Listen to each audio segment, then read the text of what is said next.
Hang on. Yes, it's the assurance. You see, simple things, simple acts of faith turn out to be effective. Blessing.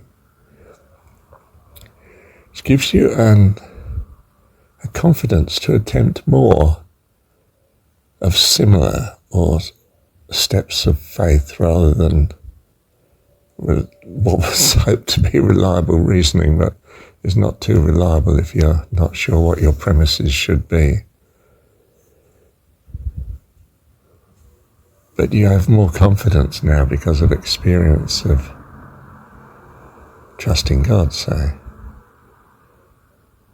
Because you could come across a situation where, loved one dies and your trust of God is sort of shattered in the sense that you think, well, perhaps he doesn't exist. How could this possibly be good?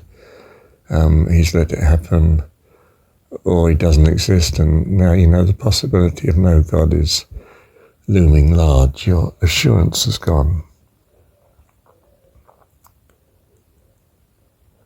But equally, you see, things can change. For instance, the safety rock on which we stand is that God is our dad, a wonderful dad. But if you're in a world where fathers are not around, like the late 20th century and 21st century looks like it's going, even mothers sometimes are not around, but then child's aborted, or I don't know. It's all, do you see, the foundation on which the faith stood the premises might change in that sense. Premises to faith in this case.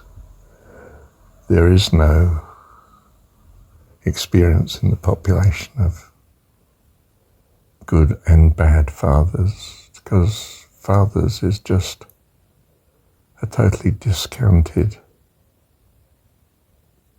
phenomenon, just not really there any longer, perhaps, in a late 21st, 22nd century society.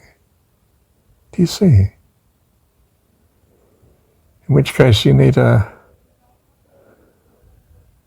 basic truth of God to be revealed at least more fully. Not specific now to fatherly, but to friendship. But then perhaps in a mobile world, friendships don't last more than 5 or 10 years either, because one moves on places and jobs and circumstances and so forth.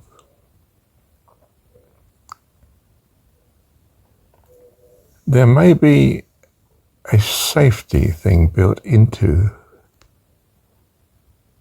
reality, and that is that if society can only continue with, for instance, at the level of families, that no other structure actually gives an ongoing society. It just crumbles through lack of effective, if you like, socialization of people. Then as long as civilization continues, necessarily family must continue. In which case, your scripture, if it had, as it has in this case with John's Gospel, say, especially John 17, a reliance on there being an experience of fatherhood, good and bad, so that you can imagine or appreciate the good and reach out in a conception of God that is in a line with that, you see. This is what we have at present, or could have, in general. Then it's not a problem. It doesn't change. I mean, almost by definition, the way we've laid it out. Okay. Yes. Just to remind ourselves then that faith is not blind faith. even the scientist, of course, he's coming up with theories that seem reasonable in that it's not contradicted by his experience and experiments so far. There's one or two sort of queries and problems which nag away and lead on to further research, and may in fact in the end result in quite drastically changing what he thinks the basic structure explanation is now as regards some sort of validity to build on.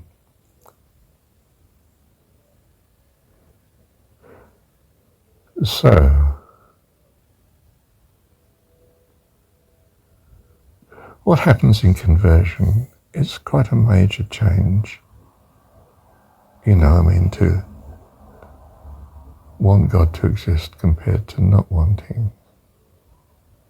That shuffles and changes a lot of other values, which now may mean you make decisions that are different to what you would otherwise have made without this desire for God to exist, which brings you into an unfolding of life that's different and perhaps spectacularly good. Now, if you find, it gets rocky extremely quickly, within the first few weeks there's disasters, the wife left, the house fell to pieces, and the job had vanished, and you were in debt, and the neighbours want to kill you, well, you could not have enough assurance and experience to have the assurance to carry you through. But if, on the other hand, things go spectacularly well for 2 or 3 years, a bit like, the honeymoon of a marriage, then that may indeed lead you on to other spectacular changes that are extremely beneficial, or may, like some marriages, result in some futures that are disastrous.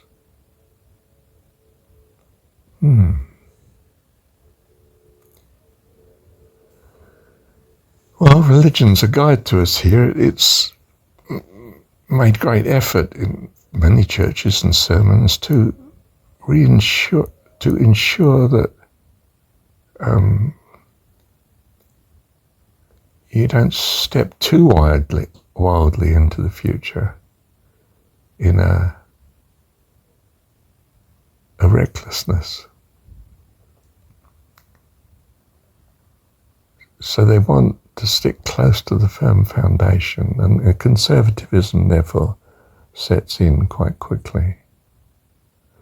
And not just for those reasons, but for structural reasons as well, like people's jobs and training in the ministry and investment in the buildings and organisation and structure and faith that's shifted from God to people and ministers, and those that have helped us in the past are revered and, well, I wouldn't say worshipped, but possibly get in the way now of truly following an utter devotion to God. Said enough. Thank you, Heavenly Dad.